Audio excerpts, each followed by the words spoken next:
직장 생활을 하실 때 사실 디자인에 대한 지적을 많이 받으셨다고 들었어요. 그러니까 뭐 너무 디자인을 덜한 거 아니냐, 너무 심플하니까 뭘 좀 더 해봐라, 이런 지적을 많이 받았다고 하셨는데, 그 심플함이야말로 지금 이연이라는 브랜드를 가장 잘 설명하는 키워드라서 되게 신기하다는 생각이 들었습니다. 그래서 남들에게 지적받는 어떤 모난 부분들이 이 나다움을 만든 한 끝일 수도 있겠다라는 생각을 그때도 하셨는지 궁금해요. 저는 일단 취업하고 되게 충격적이었던 게, 대학교에서 받았던 교육은, 이거는 다른 여타 과도 비슷한 고민을 할 것 같은데, 대학교에서 배운 건 이런 이상이에요. 근데 현실에서 하는 건 뭔가 약간 조악하거나, 진짜 이런 걸 사람이 해? 이런 부분이 있어요. 예를 들면 저는 첫 회사가 깨끗한 나라라는 재지 회사였는데, 거기에서 휴지심 안에 들어가는 그 로고 들어가 있는 부분 있잖아요.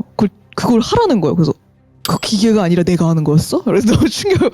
근데 제가 학교에서 배운 디자인은 뭔가 엄청난 것들이었어요. 어떤 엄청난 건축물을 본다든가, 막 거장들의 것만 보다가 제가 막 휴지심의 로고를 막 반복적으로 하고 있으니까 이게 하는 일이 맞나? 그러면서도 내가 원하는 이상을 실현시킨 것들이 바깥에 있는 거는 많이 봤거든요. 요즘에 다들 아시겠지만 쇼룸이나 그런 데 가면 디자인 쪽으로 예쁜 게 너무 많아요. 누군간 저런 걸 하는데 나는 왜 이거를 하지? 그건 이 일이 잘못돼서가 아니라 내가 여기 있기 때문이라는 생각이 드는 거예요. 저는 저에게 맞지 않는 부분에 제가 너무 애를 쓰는 게 사실은 소모적이라고 느꼈어요. 네, 근데 제가 원하고 제가 잘할 수 있는 이런 곳에 제가 쓰이는 게 조금 더 유의미하다고 생각을 했거든요. 그래서 그거를 이렇게 회사 내에서는 타협이 안 됐던 것 같아요. 회사에서 원하는 것들이 있으니까.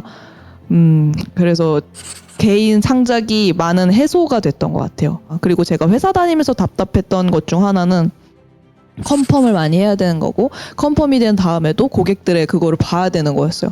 근데 저는 고객들의 반응을 보는 건 싫지 않았거든요. 그건 좋죠. 재밌어요. 근데 디자인이 관련 없는 사람들도 그거를 컨펌하는 게 너무 싫은 거예요. 근데 유튜브나 이런 건 약간 어떻게 보면은 직거래인 셈이잖아요.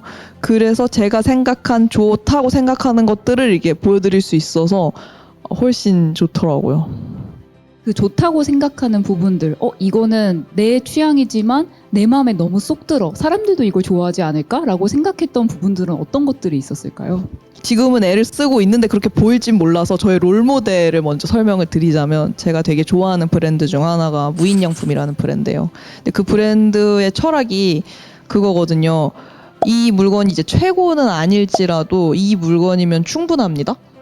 근데 저는 그게 너무 좋은 거예요. 제가 하고 싶은 건 어떤 최고인 게 아니었거든요. 제가 돈도 좋아합니다. 돈을 잘 벌고 싶은데 부자가 되고 싶은 건 아니에요. 그냥 충분한 정도의 돈이 있었으면 좋겠거든요. 그 충분함이라는 기준은 부족함이 없다라는 느낌이라고 생각을 하는데, 그 부족하지 않지만 어떤 충분한 지점이 사실은 되게 심플하다고 생각했어요. 그래서 무인양품의 디자인들이 굉장히 심플하거든요. 무언가를 설명하려고 들지 않고 정말 그 기능만을 충실해서 만들어진 거예요.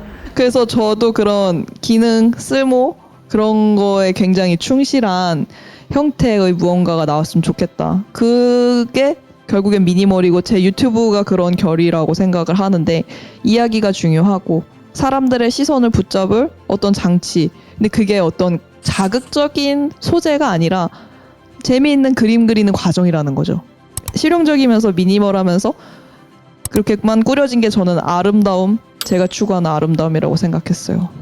제가 그 작가님 콘텐츠를 구독하기 시작한 게 한 2019년 말쯤이었는데, 그때 딱 들었던 생각이 무인양품스럽다라는 생각이 있었어요. 더 할 것도 뺄 것도 없는 양품의 느낌?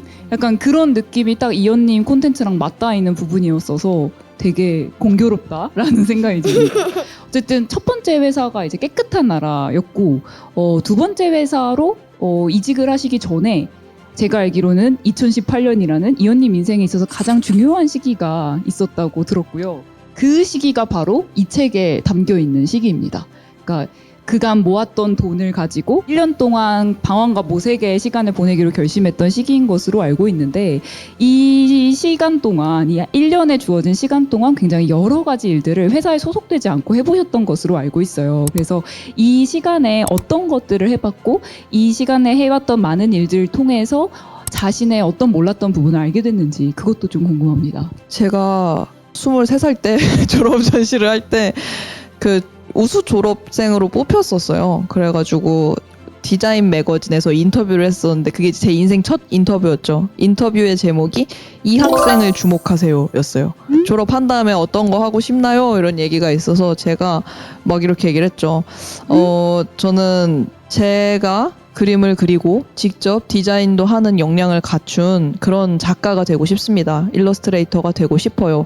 그리고 20대 때는 어른들이 들으면 욕을 할 만한 철없는 짓을 잔뜩 해볼 겁니다. 라고 얘기를 했어요. 근데 저는 이 학생을 주목해주세요 코너에 나왔으니까 누가 주목을 해줄 줄 알았는데 아무도 주목해주지 않았습니다. 그래서 그렇다면 아무도 보지 않는 김에 퇴사한 김에 든 생각은 진짜 비밀스러운 거예요. 이 삶이 까딱하면 죽어도 소문나지 않을 수도 있겠고 그렇다면 이 시절에 내가 그때 꿈꿨던 23살 때 말했던 그 포부인 철없는 짓을 잔뜩 해보자. 약간 그게 27살의 모토였거든요.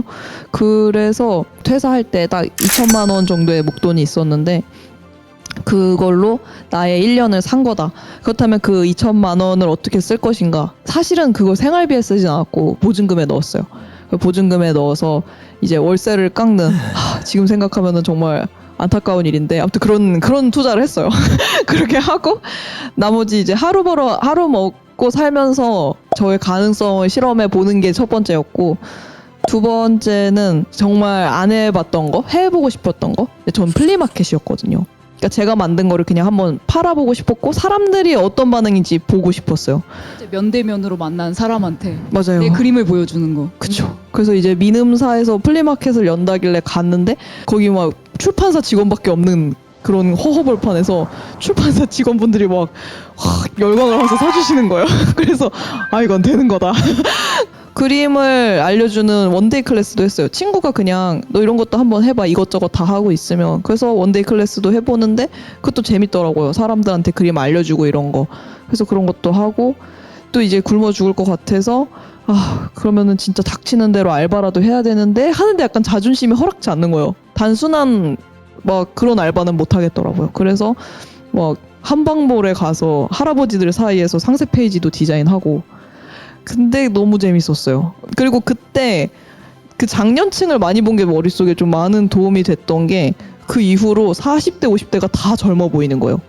그니까 제가 애기처럼 보이면서 모든 게 두렵지 않은 거예요. 그런 것들을 한 시간이었는데 후회가 없어요.